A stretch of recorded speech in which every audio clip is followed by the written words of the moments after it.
কি আমরা নতুন জামা কাপড় পরতে পারবো না? খাইতেই পাই না, নতুন জামা কাপড় করতাম, আমরা তো গরিব। আজকে রাতটা কি আপনার বাড়িতে আমরা থাকতে পারি? আমার মতন গরিব মানুষের বাড়িতে আপনারা থাকবেন? চলেন, আল্লাহ আমার দিকে মুখ তুলা তাকাইছে, আমার বাড়িতে মেহমান আছে। মেহমান করতে গাইব? ওনারা আমার বাড়িতে একদিনের মেহমান। তোমার দরবারে লাখো কোটি শুক্রিয়া, তুমি আমার মনের আশা পূরণ করছো। ম্যাডাম বলেন, আপনি আমাকে স্যার বলছেন কেন? আপনারা শিক্ষিত, আপনার ঘরে সার করে তো ডাক, আপনারা আমার বাড়িতে আছে, কেমনি যে আপনার ঘরে সমাধান করি। আপনি আমার বড় ভাইয়ের মতো, আমরা তো ভাই ভাই। ভাইয়া আমাদের জন্য কিছু করবেন না, আমরা রাতটা পোহারে চলে যাবো। আমরা গরিব মানুষ, বেশি কিছু কারণে তৌফিক আমাদের নাই। আল্লাহ যতটুকু দিছে শান্ত মতন চেষ্টা করি। লাগো ওনার দিকে খেয়াল রাখো, কোনো কষ্ট যেন না হয়। ঠিক আছে ভাবলাম। ওরা গরিব হলে ওদের মনটা কত উদার। আমাদের তো কত কিছুই আছে, তারপরে একজন মেহমান যখন আসে তখন আমরা একদমই খুশি হতাম। কত খারাপ আচরণই না করেছি মেহমানের সাথে। এদেরকে বলা হয় আসল মাটির মানুষ। তুমি আমাদেরকে বাতাস করছো কেন? বাপ জান কইছে মেহমান গো জানো কোনো কষ্ট না। আপনারা এই গরমের ভিতরে বয়ে রয়েছেন, এই লেগে আপনাকে বাতাস করতেছে। এখানে বসো। তোমার নাম কি? আমার নাম কমলা। আপনারা কি ঢাকায় থাকেন? হ্যাঁ, তুমি যাবে আমাদের সাথে? না, আমি না বাপ জানের রেখে কোথাও যাবো না। কাল তুই তোমার নতুন জামা কোথায়? আমরা তো ঠিক মতো খাইতেই পাই না, নতুন জামা কইতাম। ঈদের দিনে তুমি নতুন জামা পরবে না? বাপ জানের কাছে যেদিন টাকা হইব ওই দিন আমরা নতুন জামা কিনা দিই। তোমার বাপজানকে তুমি জামা আনতে বলো না?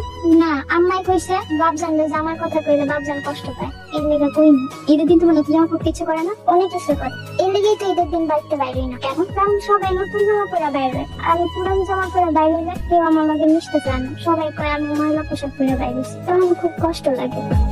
আরে ভাই ঘুমাই গেছো?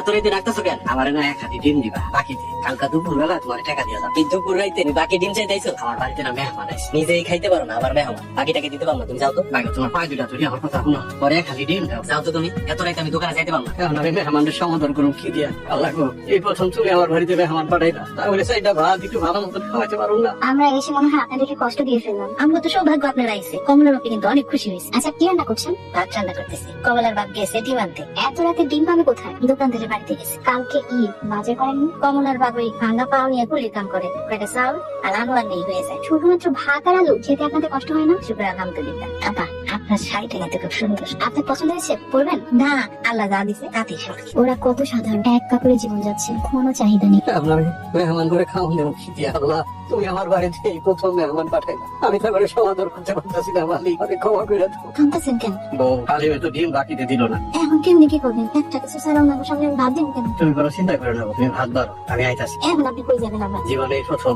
আল্লাহ আমার বাড়িতে মেহমান অতীত পাঠাইছে, যে করেই হোক তাকে আদর আপ্যায়ন করাইতে হবে। আমি যাই। তুমি পড়াশোনা করো? আমি ক্লাস 5-এ পড়ি। খুব ভালো। তুমি বড় হয়ে কি হতে চাও? তোমার স্বপ্ন কি? আমার স্বপ্ন আমি বড় হয়ে ডাক্তার হবো। ডাক্তার হয়ে আমার বাপ জানের পায়ে চিকিৎসা করাম। দোয়া করি তোমার স্বপ্ন পূরণ হোক। আমার গরিব মানুষের স্বপ্ন সমাজে পূরণ হয় না। কে বলেছে স্বপ্ন পূরণ হয় না?